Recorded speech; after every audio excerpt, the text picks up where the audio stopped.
Cincinnati's Riverfront Stadium, a regal structure in the Queen City and the home of baseball's most successful operation. 2.6 million fans filled the seats here in '76. Attendance is up in '77, and as the city merchants are quick to point out, don't forget the postseason for an added economic boost. No discussion of the Cincinnati Reds can be complete without a talk with the main Spark. As much as he might downplay his achievements, there's no questioning 5 division titles in 7 years, pair of World's Championships. Sparky, it's not too bad an accomplishment. Well, thank you, Scott, but right now that's all in the record books, and this year we're playing 500 ball, which we're not happy with and we're not pleased, but I do think before it's all over we're going to be back on top.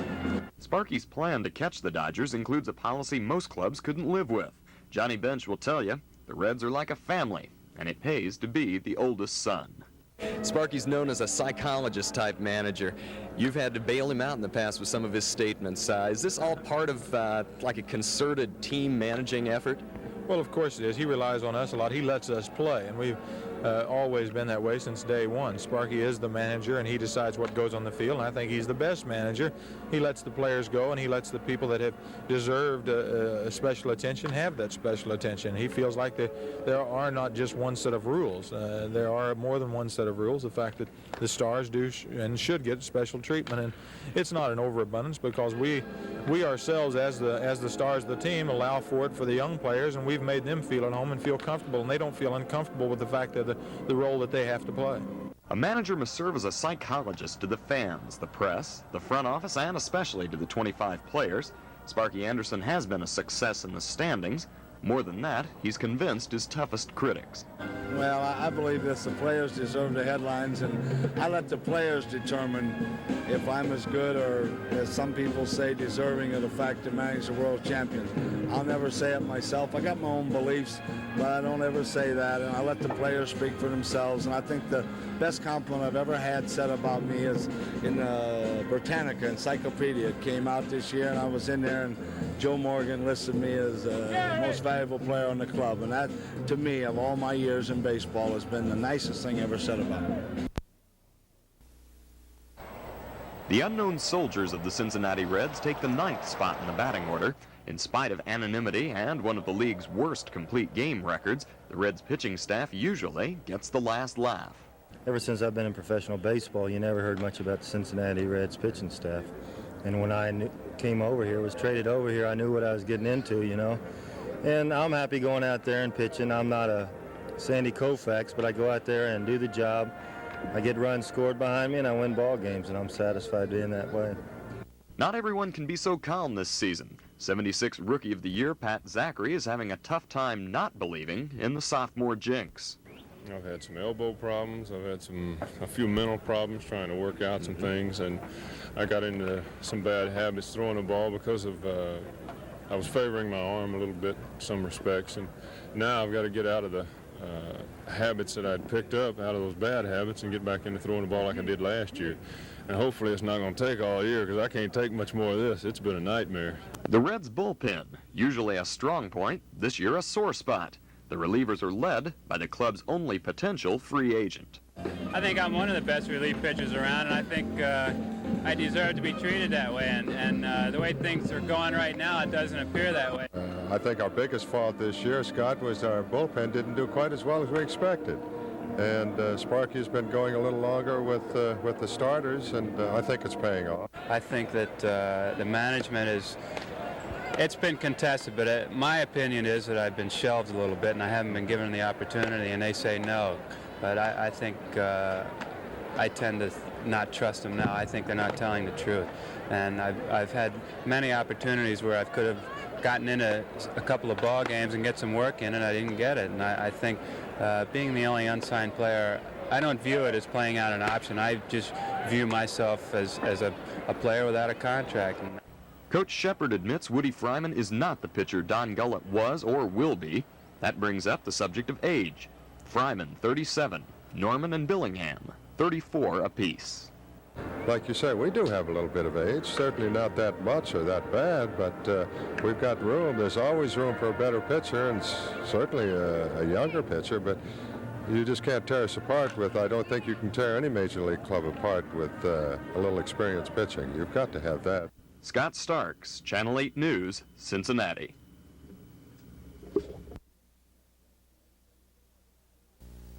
Now, you certainly can't deny the Reds' recent greatness. 5 division titles in the last 7 years. That winning record spawns a winning attitude. And although some may call it cockiness, most call it the way of the world for the Reds' Joe Morgan. I have a lot of confidence in what I can do on a baseball field.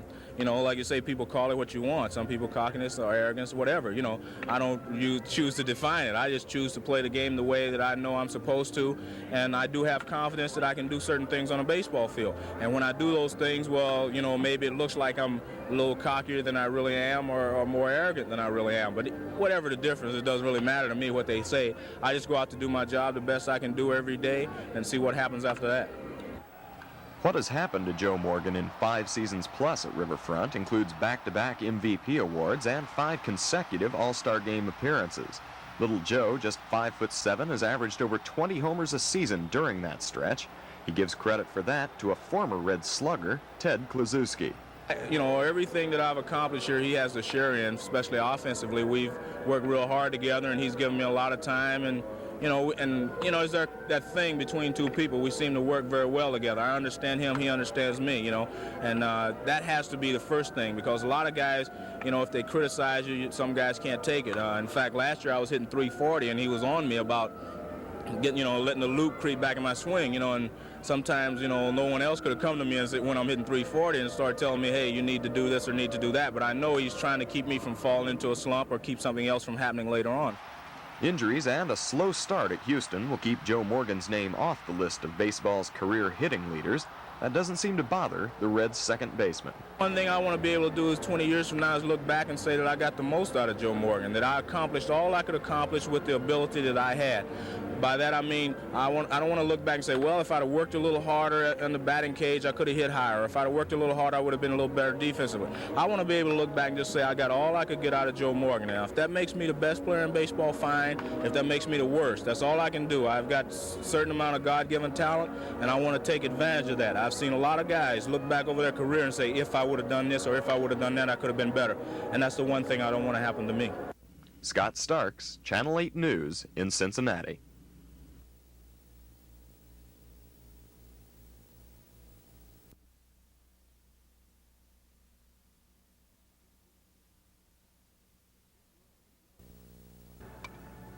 Pete Rose, the heart and soul of baseball's world champions, a guy who plays the game with no respect for personal safety, but a guy who knows what he's worth and gets it. Pete, first question I want to ask you, is there anything wrong with a career 300 hitter who drives Rolls Royces? No, not that I think of. You know, I've worked awful hard, Scott, at becoming a 300 hitter, and it's not something that comes natural like it has to a lot of guys. I think the natural things I have going for me is I'm enthusiastic and I have a lot of desire and I like to work. And although it's fun to play baseball, I wouldn't trade places with anybody because, people ask you, would you like to be 25 again? No, I really wouldn't, because I'm very happy with my career. I've been fortunate enough to be associated with a great bunch of players here at Cincinnati and playing some World Series and win some World Series, and that's what it's all about. And I can't, look back and say I wish I could do it over again, because I'm still having fun, and we still have an opportunity to maybe go to a World Series, so I have to think about what's ahead of me, not what's behind me. Okay, the negotiations are now behind you. Has that hurt the attitude at all? You mean my attitude? No, because, the only difference this year compared to other years, if you followed my career, I've always had a lot, hard time with the contract negotiation. The only difference this year is I didn't have to go to, I could go to spring training with an unsigned contract. And they had their arguments, and I had my arguments, and I'm sure that they wouldn't have given me what they give me if they weren't happy. And I'm happy, and it's a 2-year contract, and, whether I signed or not, I'd have still played 110% because I owe that to my teammates and to the great fans of the Cincinnati area. It seems that every at-bat means a new record for Pete Rose. This year, he'll pass Frankie Frisch to become the game's greatest switch hitter. Next year, barring injury, Pete Rose will collect his 3,000th hit.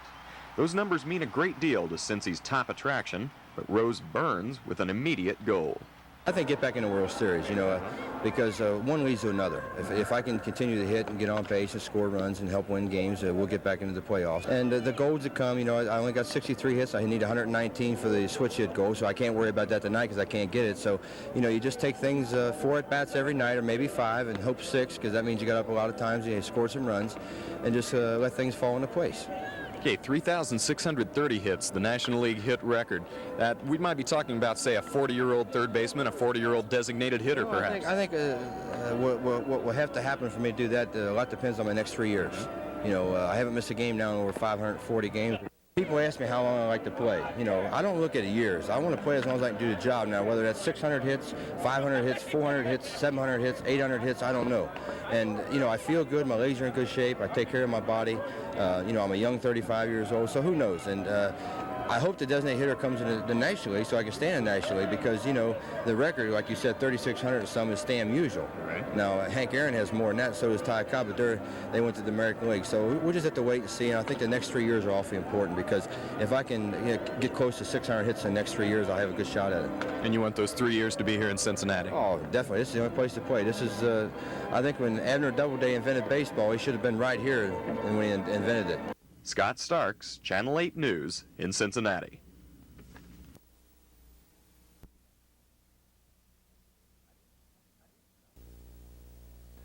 At age 29, Johnny Bench qualifies as an elder statesman on the Cincinnati Reds.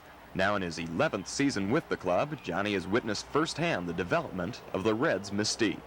Well, I think it's pride, first of all, the fact that the athletes that have been brought to Cincinnati are athletes that are brought up through the system to a great degree and are actually traded for one particular reason, that they can mold in with our type of ball club, being both talented and personable in a way that we all get along and we all try to survive together.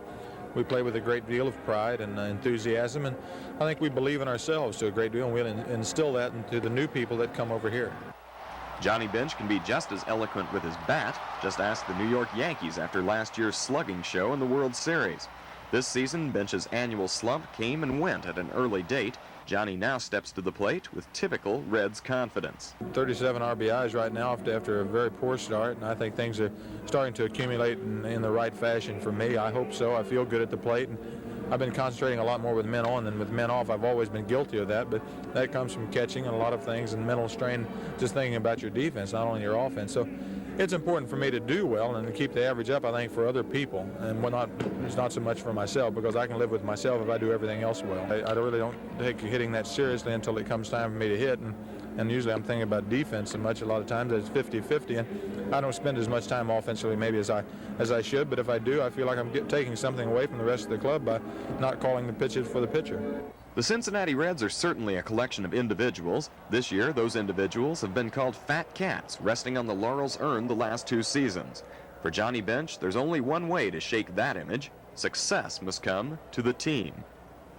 Well, I think personal goals are a little bit behind. I'd like to lead the league in RBIs. After such a slow start, it may not be possible. And the knees, I just hope that they hold out. But the main objective is the Dodgers and catching them, and that's what we do now, is play to win. Individually, at the end of the year, that's when you negotiate. But right now, it's all team, and you really don't think about what I've done or what I'm going to make or anything like that. It's what we've got to do as a team. Scott Starks, Channel 8 News in Cincinnati.